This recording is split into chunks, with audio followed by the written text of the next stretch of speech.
Even if you're gone when we get back, have a great week.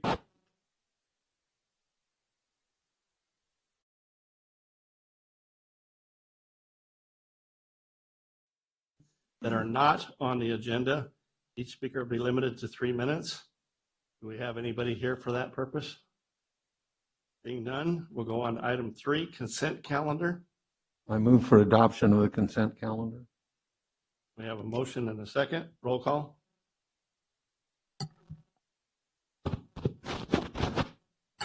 Commissioner Atwood, Yes. Commissioner Rios, Commissioner Perez, Yes. Commissioner Fry. Yes. We have a 4-0 vote to adopt. Item number 4 is regular business. 4.A is election of president and vice president for the year 2022. Yes, Commissioner Fry. So last year you proceeded to take over the role for Commissioner Myers, who had to leave. And so this year would be your regular reappointment year for chairman of the commission. So it would be following the regular process. So it would be you and then Commissioner Atwood. Okay, so it's your guys' pleasure whether you want me to stick around or not. I move you get home with the job. Second motion. What was the motion again? Hang me. Go ahead and go the way you explained. That he be appointed Okay, as president. want to make sure. And we're going to do one at a time here. Okay, so we have a motion and a second for me retaining the president's position. Roll call. Commissioner Atwood, Yes. Commissioner Rios, Yes. Commissioner Perez, Yes. Commissioner Fry. Yes. We have a 4-0 vote. Now we'll have a selection for the vice president for the year 2022. Chairman, I have a question. Yes, sir. Now, the prize is gonna go for the whole year, right? Correct. And who is on the normal rotation for Bill? Okay. So we'll need a motion to nominate someone for vice president. Make a motion. All right, second. Okay, we have a motion and a second to nominate Bill Atwood as vice president. Roll call. Commissioner Rios, Yes. Commissioner Perez, Yes. Commissioner Atwood, Yes. Commissioner Fry. Yes. We have a 4-0 vote. All right, we'll move on to item 4B, scheduling conference for a hearing on the disciplinary action, communications dispatcher 3, sheriff's office. I believe we have both parties here who would like to discuss the scheduling with the commission. And state your name and position, please, make sure your microphone's on green, Right. please. Good evening, Commissioners. I'm Wiley Driscoll with County Counsel's Office, and this is Make sure your green light's on. Now, say it again, please. My name is Alan Dunbar with Local 3.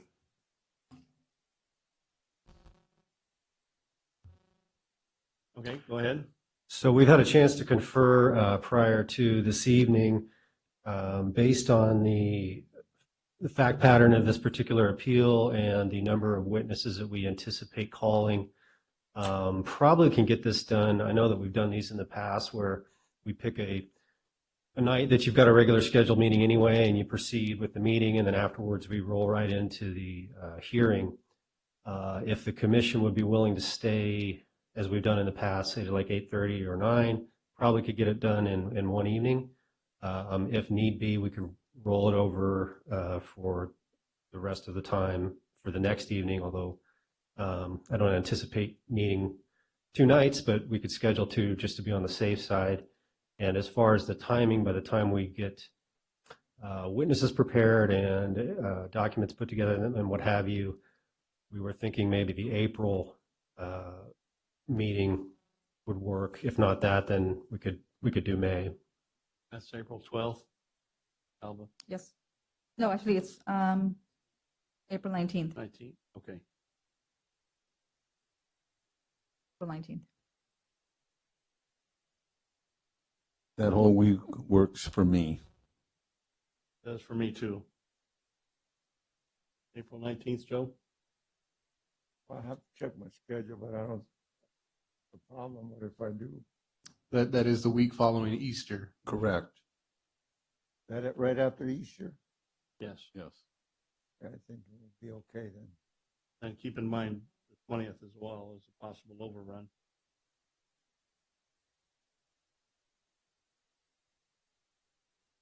Just as a reminder, because most schools are out the week after Easter. So if any of you think your grandchildren or my little ones will be happy to see me gone. Okay, I'm okay for that. Council? Yes. Those dates are good for my office as well, yeah. Okay? Sounds like we're all in agreement.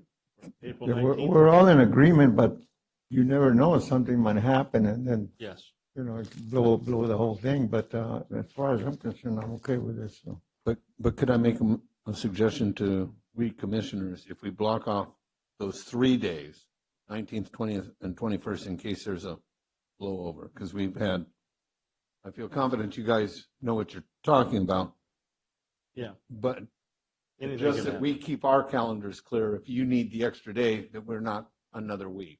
Sure. So, and that's at no additional cost to you. Yeah.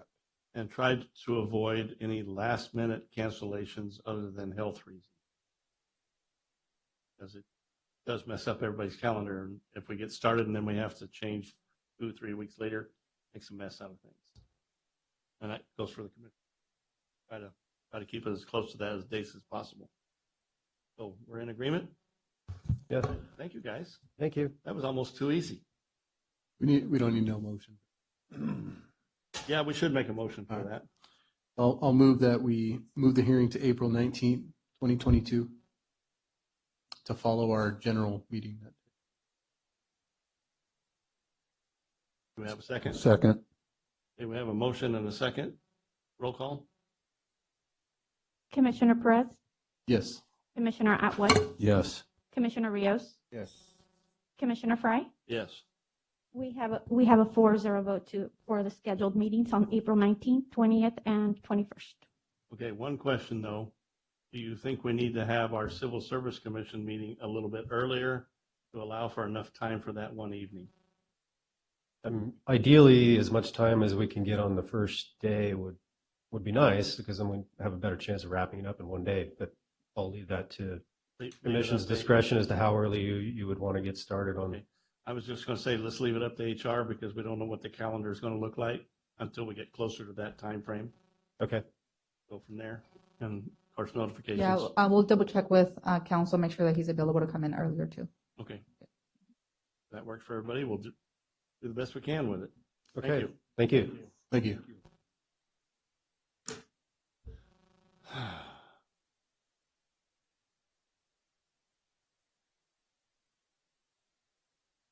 Well, I'm going to bring it off of my Senate agenda. I don't want to start the computer all over again. Okay, we're going to move on to item 4C, amendment of class specifications for executive assistant to county administrative officer.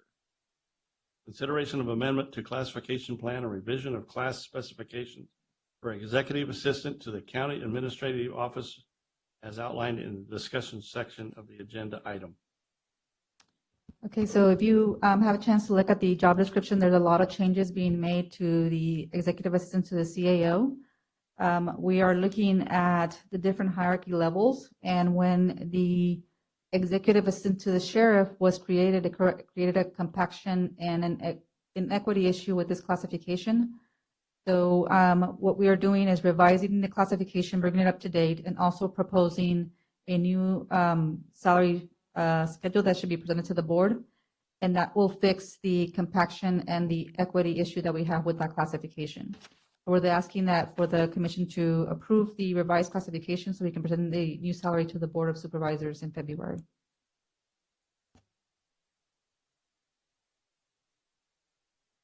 I had one question on that. When it got to the section of the fiscal impact, it claimed there was no fiscal impact because it hadn't been presented to the supervisors yet. But there will be a fiscal impact to the county because it's a new position. So the fiscal impact is presented to the board because they will take action on the actual monetary amount. Right. To the commission, there is no fiscal impact because the commission is not taking any action on the monetary amount. Okay. There were several other items that read the same way, and that just seemed odd because it, So is that portion modified when delivered to the Board of Supervisors? Yes, we have to make sure that we put that, especially when there's incumbents in those classifications, we have to make sure that the board knows how much that change is going to be impacting the budget as well as the individual in that position. And there's currently one individual in this position. Okay, I don't know if I heard it correctly. I'm under the impression that because this was done at the sheriff's department, now it's being So- done to create equity within the county. Yes. Okay, so my question then is, are we now going to see the snowball effect that once we did it in the sheriff's department, are we going to see 20 of these come? No, so that one was only impacting this specific executive assistant to the CAO because that position was an executive assistant. There's no other executive assistants classification except the one that we're going to present to you in the next item. Okay, Okay. so I'll make a motion that we approve this amendment of class specification. Second. okay, we have a motion and a second for approval. Roll call? Commissioner Atwood, Yes. Commissioner Rios, Yes. Commissioner Perez, Yes. Commissioner Fry. Yes. We have a 4-0 vote to amend the classification. Okay, item 4D is consideration to adopt classification specification for executive assistant to the department head. So this is the other one that I was talking about that is being created to have an executive assistant to the department head that is an unrepresented position.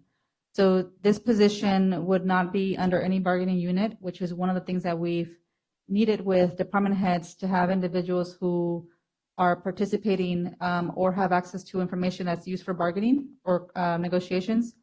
And so these positions are being created. Only some departments will be able to use them. Not all departments have big enough staffing or are able to afford some of these positions and are not participating at the higher level. And so you'll see that some departments will come in and ask for a classification change, probably from a vacant position to this type of level of position. And so those will come in later when we're reviewing the budget. But for right now, we're trying to create the classification first. We'll go to the board, and then some of the departments will come back and ask for a classification change to this classification. Again, this is going to be the same as the executive assistant to the sheriff. They're going to be at the same level, and then you have the executive assistant to the CAO at the highest level. These are people that are already there. We're just changing the classification. There's no individuals in this classification right now. Right, but we have people that are going to basically move from what they're doing into this classification. It's not a new hire. No, there's going to be it's probably more than likely going to be a reclassification. Mhm. Just job assessment reassigned to meet what they're actually doing. Correct. Your opinions? You know, I think that it would be a good idea for each of us to, you know, have a discussion with the supervisors appointing us, and just because I'm curious, you know, when we approve these classifications, is it do they take that into consideration and say, oh man, you know, it was approved by the Civil Service Commission, so we're more likely to approve it here? Because otherwise, you know, you raised some good points. There is some fiscal impact there. I know we're not responsible for taking consideration of fiscal impact. It will when it gets there, but I'm just kind of curious to see what their interpretation of us sending our approval stamp on is that, and does that help them at all? Because it does seem a little bit, it does seem like it will have a pretty big impact. Now, all of a sudden, every department has its head, and some heads are a lot bigger than others. And so, you know, that fiscal piece of it, it's, you know, is it actually going to be balanced just because their job description says it? Is the capacity of each of those responsibilities, is it going to match? Is it going to be even? So the commission's responsibility is to make sure that they classify positions and recommend salaries to the board. Mhm. So what you're doing here is there's been duties that have been identified that are at a higher level, right? So we bring the classification to you and recommend a salary placement for you to recommend to the board. The board hasn't always approved commission recommendations. Sometimes they've sent them back. We had one, for example, the HR series that we took to the board. They only approved some of them, and some of them were sent back and they didn't approve them. And so they see the fiscal impact. They ask specific questions. We also meet with them to make sure that they're updated on that information. So you'll see the board members, when they have the sessions, they question everything. Specifically when it's going to impact employees, they'll ask a lot of questions about where the money's coming from, how it's going to get paid. And typically our deputy of CEO or finance or myself meet with each of the departments to make sure that the positions are properly classified. And those will definitely come back to you. So it's like a big cycle, right? There's the checks and balances where you do something and it goes back to them, and then they do something that comes back to you. So what's your vision for this position? Who do you anticipate? What's the end game with this? How is this gonna be leveraged by the county to increase our ability to perform? So one of the examples, for example, in my office, I have a senior program assistant classification that was performing some of these functions. And the individual that was in this role needed to have higher level of knowledge regarding the Brown Act, right? Managing this kind of meetings, participating in negotiations, which is a significant part of our process, and managing the calendar for myself, Michelle, as well as the labor negotiations person that's doing negotiations at the higher level, right? Being able to run the budgets, making sure the budgets are being reported correctly, are paying the bills, and forecasting for the department. This person, in not necessarily my department, but other departments, will also kind of be like the office manager in a way, to help the department head manage the calendars for people who are out. And I know Tanya, for example, who was a chief of IT, is also looking at one of the positions to be reclassified to that because of the amount of work this person will be doing in her department, right? So she's coming up to the podium, but I think that the biggest part is, in my department, is the confidentiality of the labor negotiations process, which is stuff that I have to share with the department heads. And when I need them to participate in negotiations with me, I can't be sharing that with their staff. So I need to be directly working with the department head to manage their calendars, because staff members that are in there are represented and they can't have access to that information. Good evening, Tanya Say, Chief Information Officer. For me, the biggest item that I would take away from this is the confidentiality. And as Ms. Gomez just mentioned, that's the biggest piece for me. Right now, for example, I don't have any confidential employees. And so when I need to work on something such as a disciplinary action, a payroll issue, a COVID-19 issue, I am constantly it's a fine balance. I don't really have a confidential employee that can assist me in that area. So that's probably the biggest. And as Ms. Gomez said, also the amount of work that this person is doing in my department is at a higher level, and there's much more volume as well. So if the workload and volume is going up and the knowledge requirement, are there employees that can step into this like a promotion, or are we going to have new job announcements? There's some departments. So for example, in my department, the position is vacant. I have to go and ask for approval for the board to approve the funding. I'm unfunding some other positions, so that way I have the salary savings there to see if they can approve it. So obviously it's not an approved position yet, right? So I have to find the balance where my budget doesn't go up and I can actually still fund the position. So if they approve it, then yes, it would be put for an open recruitment and people will have to apply for it. For other departments who do not have vacancies and already have employees who are doing that work, the department head has to submit a request for reclassification for the position, and then it has to come back to you so you can reclassify the employee in the position and then go back to the board for final action. Anytime I see a position with a description like this, I'd strongly encourage that we use it as an opportunity to either retain our really high level employees, executive level employees, or acquire a very high caliber employee, right? And so that's my only comment. or my last comment rather. I share that with you. So just one more comment. So if you see the hierarchy, right, you have the executive assistant to the sheriff, the executive assistant to the department heads, and then you have the executive assistant to the CAO. Potentially, these individuals are the ones that are going to be one that moves up to that one executive assistant to the CAO if there was ever a vacancy, right? That's where you're looking to promote your individuals to. But the reality is we're getting more workload that requires a lot more education, a lot more abilities. And it's just more than people can handle right now. Yep. Okay, what's your pleasure, guys? Move for approval. Have a second? I'll second that. Okay, we have a motion and a second to approve. Roll call? Commissioner Atwood, Yes. Commissioner Perez, Yes. Commissioner Rios, Commissioner Fry. Yes. We have a 4-0 vote to adopt. Item 4E, consideration to adopt classification specification for systems engineer. So this is a new classification that is being requested for information technology.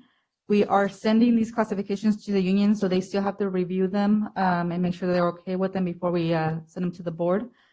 Sabrina's giving you a copy because we had some minor grammar changes that we needed to make to the classification, so that you'll see them in the definition. They're just small semicolon or colon or commas or S's that we're missing.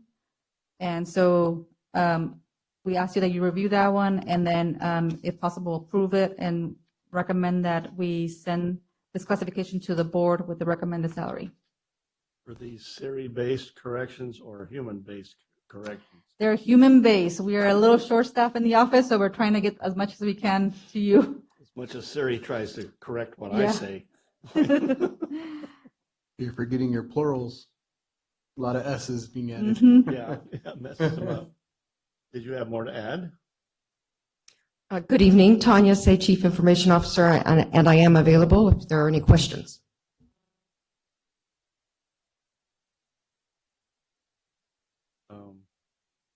I can give a nutshell of what the position will do. Is this a fallout of improvements from what we had happen earlier in the year?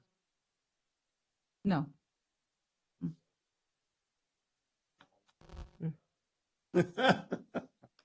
7-year-old kid knows more. This is, I don't know if it's a fallout, if it's the right word, but it historically, we had filled this position, these job tasks through a network engineer job classification, which worked well when that first started. But as we've grown and the county's specialized and we've needed more specialized services, historically, we've been training network engineers to be able to replace those, to be able to handle those tasks. What's happened is that's all, that worked well for a number of years. However, now when we have vacancies, when we go out to recruit, the network engineer is very network centric, and this is more data center and system centric. So we're not able to pull in the right, if somebody looks at a network engineer, they think they're going to work on the network side of the house, not on the systems and data center side. So we need a job description that can fill existing vacancies with the proper job classification. And Elba can correct me on this, but it's set at the same salary right now as the network engineer. Correct. So it's kind of a left brain, right brain scenario with different job descriptions. The only difference is that the network engineer, you have a level 1, 2, and then senior. With this one, we're only proposing a systems engineer and then a senior systems engineer. So the systems engineer is being brought at the same level as a network engineer too. And this just provides clarity with, for the employee on which portion they're responsible for. Right. And so if you come in and you're a network engineer, you're going to work on the network side. If you come in and you're a systems engineer, you're going to work on Active Directory, you're going to work on servers, you're going to work on data center maintenance. All about getting skilled people in, because they are very specific differences. That is correct. And the skills gap is what we're identifying through the recruitment process. It's very hard for us to find applicants that are truly systems engineers that are answering a network engineer job recruitment. All They're right. probably busy writing programs somewhere else instead. A lot more money. It says here that he doesn't exercise no supervision. He doesn't have no individuals working under him. The systems engineer, no. The entry level into the position. But the senior will have, may exercise supervision. They have a classification proposal. That's going to be the next item. Right. That's the senior. All right. I'd like to move that we adopt the classification system engineer. Do we have a second? Second it. Okay, we have a motion and a second for approval. All, roll call, please. Commissioner Perez, Yes. Commissioner Rios, Yes. Commissioner Atwood, Yes. Commissioner Fry. Yes. We have a 4-0 vote to adopt. Tanya, stay there and wait for this next one. Item 4F, consideration to adopt classification specification for senior systems engineer. So this is another classification that we're creating, has minor changes, and you should have received a copy. I just want to reemphasize again that these two classifications still need to be negotiated with the union or shared with the union. I apologize regarding the new classifications. They will not be taken to the board until we have response from the union, and these will be going to the professional unit. I see on the third page at the top of minimum qualifications, there's a red line on the dot of projected project budgeting. That meaning that whole line is taken out? So they are not doing project budgeting? No, that should stay there, sorry. Yeah, that was the reason for that. It was in bold as if it were a title, and so I just unbolded Okay. the font. I would think they would want to be involved with that. So this position would exercise technical and functional supervision over lower staff. This is a senior one. So this would be the person over the position we just created. Correct. Well, then I think we have a supervisor over that position, so I'll move that we adopt. Any question, is this, are these new positions we're creating, or are they going to be internal transfers? These are new classifications. Tanya will still need to go to the board, Tanya needs to go to the board to request the positions. She Okay. doesn't have the positions yet. They have to be classified still in the position, so the board has to approve that still. Right, but they won't be lateral transitions where we're moving them from the one side to this side, right? We will have to acquire new Yes. employees to fill this. Right. Well, through the job announcement, there may be employees that could apply for it. Sure. They're qualified. So we currently have 2 network engineer vacancies right now. We have 1 senior network engineer and 1 network engineer 1/2 vacancy. We've held off on opening the recruitment for those positions as we wanted to get the right job specifications in place. So my intent would be, should it be approved tonight and should it be approved by the board, is to recruit for those 2 open network engineers as system engineers once approved by the board. And again, it provides the clarity to the applicant of what exactly they're going to be doing on a day-to-day. I'd like to second the motion that was on the table. Okay, we have a motion and a second. Roll call? Commissioner Atwood, Yes.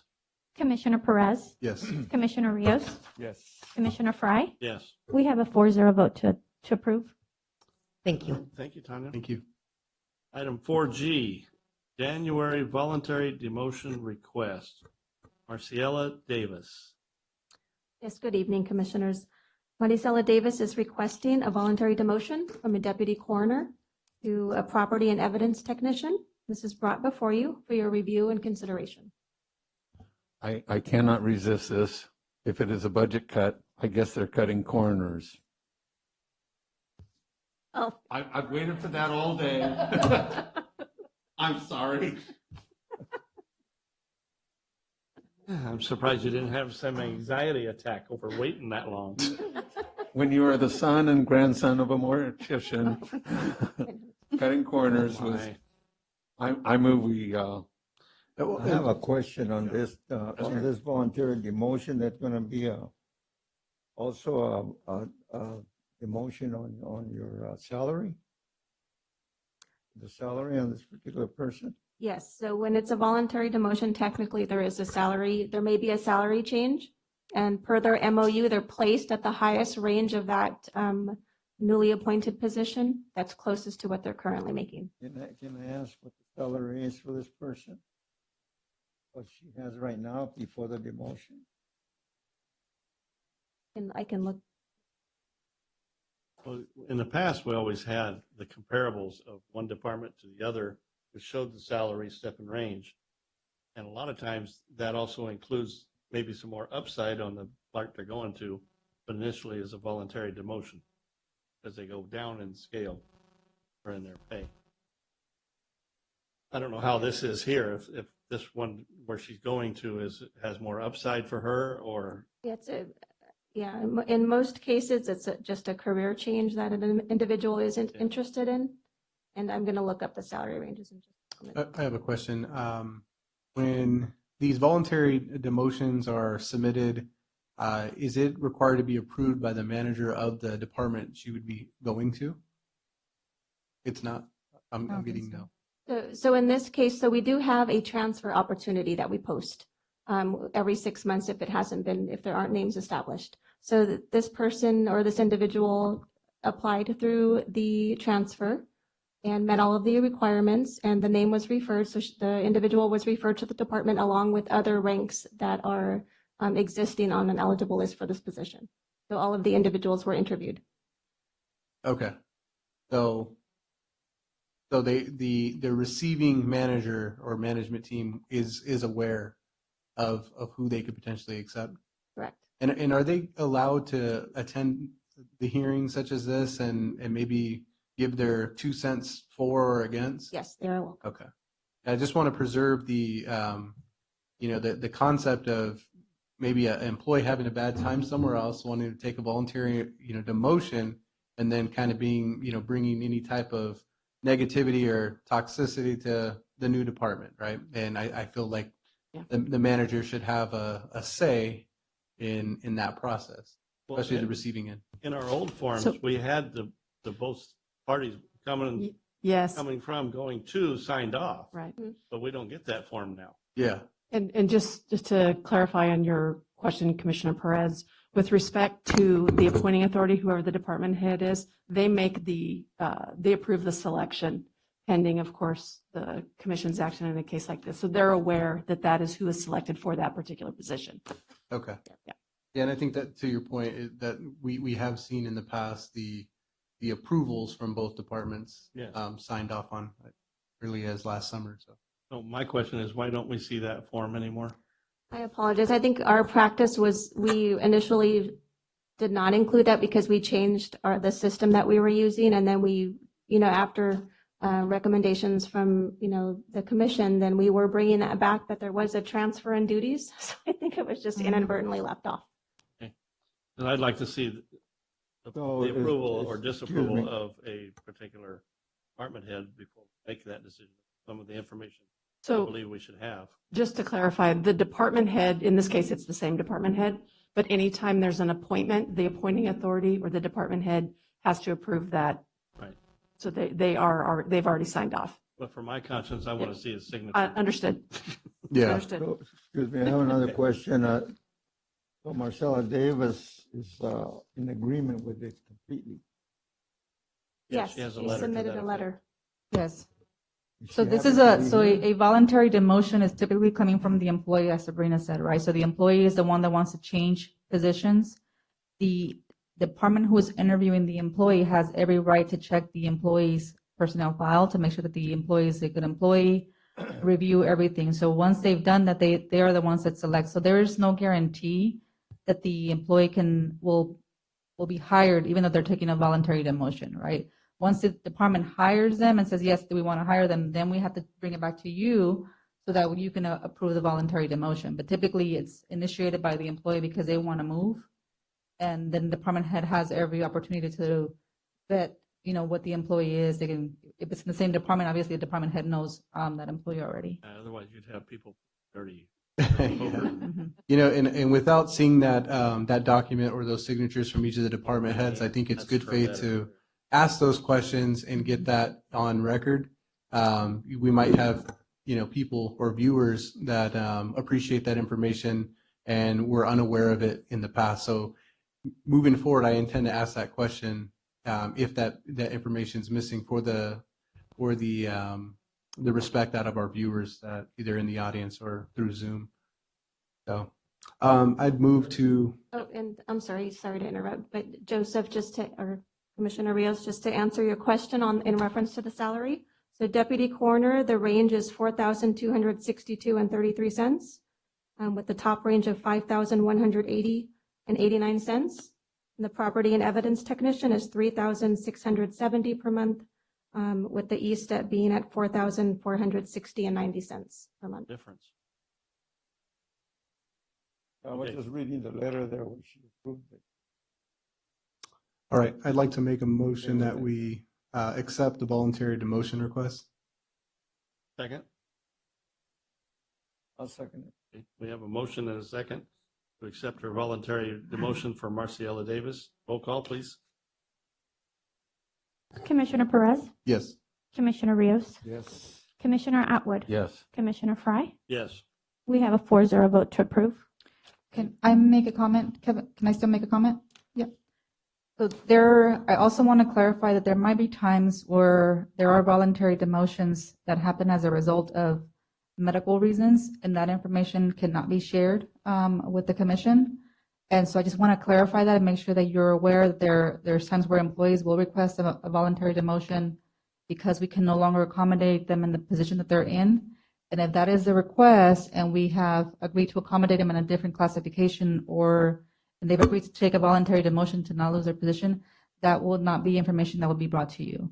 So I just want to make sure that you're aware of that as well, that there might be times where we bring these to you and we can't share that information because it's a medical reason for moving the employee. Well, but the employee can state in their request for the demotion, they don't have to say why they want the demotion. They just are asking for the demotion. Yeah. That's all we need to see. Correct. Yeah, I'm less concerned about why they want the demotion and more concerned that we're not, tarnishing any other departments. And so as long as it's transparent throughout the departments and there's understanding and acceptance, then that makes. Right. If, I just if want to it- say that those types, you would only get a document like the one that you got today. If there was a department head that was unhappy about it, he better be sitting in one of these chairs. Just Correct. have a sign on it. Yeah. Yeah, and hopefully they do have that, they're aware of that opportunity, right? To attend a They get the commission agenda. meeting. Yeah.